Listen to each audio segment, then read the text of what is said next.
Assalomu alaykum. Yaqin 3-4 yilda bunaqa maza qo'shig'i eshitmagandim. Gap yo'q. Oilaviy maza qilyapmiz. Ha.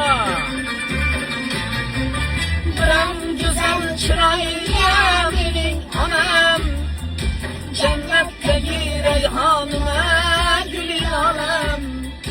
Dedi jonim aman bo'lsin jonim, betob bo'lmang yaratganga yetsin olam.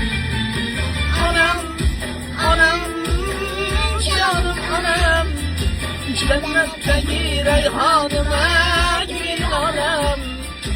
Onam, onam, bolam onam, biram güzel chiroyli mening onam.